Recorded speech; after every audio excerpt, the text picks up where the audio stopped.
All right, Saagar, what are we looking at? Well, it's been a while since I've done a monologue here on Breaking Points about UFOs. Some have mistaken that for me losing interest, which is absolutely not the case. More, I try to jump in until it's an area where I'm not just a casual observer, but I can actually add some real value.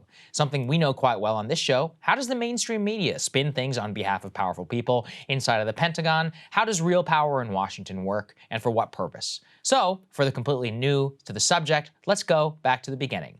In 2017, the New York Times published an extraordinary story featuring 3 videos which purport to show objects observed by U.S. aircraft in the previous decade or so in a manner that moving in such a manner that the laws of physics do not explain. Those objects were moving at extraordinary rates of speed with no visible means of propulsion. Since that time, an intense debate has erupted as to whether these videos are real and show either some error on the aircraft observational systems, mistaken views by the pilots, perhaps it's just a mystery in general. Is it an alien space object? Public pressure since 2017 built up as more and more pilots like Commander David Fravor and Ryan Graves came forward to describe their experiences in the air viewing these extraordinary objects, and more videos began to leak out from the Pentagon to journalists like Jeremy Corbell. Eventually, public pressure crested enough for Congress to require the Pentagon to deliver them the first report of its kind in June of 2021.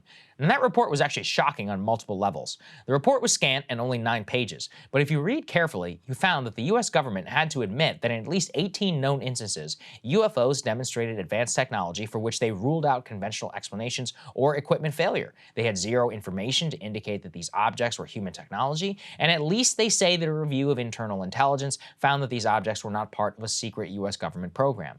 Now pay attention to how I phrase that, because at the time, despite having their hands forced by Congress to report to the public what was known about UFOs, the media and the Pentagon actually tried their best to spin that report. The Times, Washington Post, and CNN all said report, quote, found no evidence of alien space technology. But they also didn't find any evidence that it wasn't either. And they didn't find any evidence or some secret spy program, of course. This result of one of the most pernicious relationships that exists in Washington: journalists cozying up to power. I'm not even saying the media is biased against the UFO topic, any more so than on any other topic.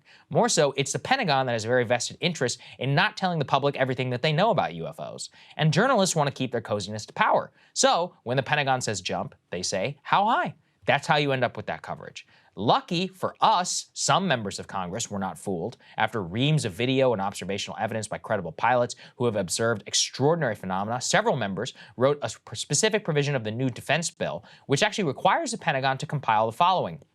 Number 1, all reported UFOs-related events that occurred in a 1-year period. Number 2, all reported events that were not reported in the previous June 2021 report, and an analysis of data and intel through each reported event. They also require the Pentagon to identify any incidents that may indicate foreign technology and update Congress on what exactly the military is going to get up to date data on any future events. In short, Congress is demanding a lot more. The deadline for that report actually is today, and they had until today to give it to them. Whether or not they even did remains an open question. As of this writing, we have not yet been able to read it, as some of it is classified, and we still don't even know if an unclassified version is coming.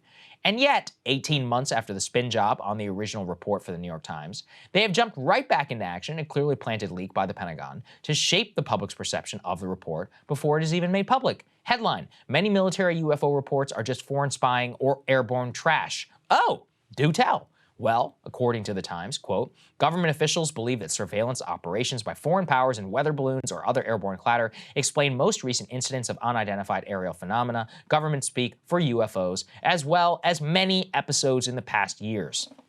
If you keep reading, you actually learn something quite alarming. 1, some of the UFO sightings in recent years are actually Chinese spy drones, which aren't that advanced, but nonetheless are spying on sensitive US military technology and installations. And 2, that in some cases, military analysts are claiming airborne trash or weather balloons explain some incidents. Yet, once again, what does the headline say? Many reports are just foreign spying or trash.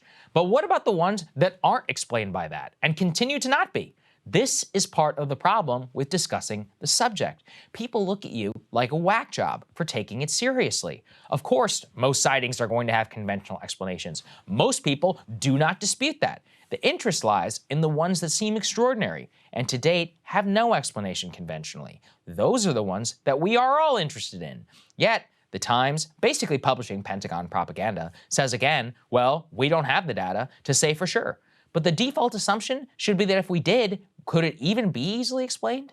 All of this was done ahead of the report's actual release. What does it actually say? We don't know. We only know what the Times has told us, which is clearly based on a planted leak, including quotes from Pentagon officials. We can really only come away with one conclusion. The Pentagon is doing its best to make sure that we lose interest in this subject, and we stop asking questions. Why can we only speculate? Perhaps it is mundane as they just simply don't want to do the extra work. Perhaps they don't want to admit that they're so incompetent they're unable to keep the Chinese from spying on us on our own soil.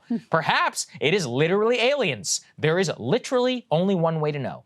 Keep pressing for information until they tell us. It's our government, and it's not the other way around. For too long, they have continued to try and keep us in the dark. And I think it's an amazing story, actually. You read it. Cable news is ripping us apart, dividing the country, making it impossible to function as a society, and making it impossible to know just what is true and what is false. But the good news is they are failing and they know it. That is why we're building something new, a new mainstream, a healthier one, something more trustworthy, something that we are going to need in one of the most pivotal times in American history. We are building up here for the midterms, for the upcoming presidential election, but we need your help. So if you can help us out by becoming a premium member today at breakingpoints.com, we're trying to change America for the better and the entire world. So what are you waiting for, guys? Go to breakingpoints.com and sign up and help us build a new mainstream.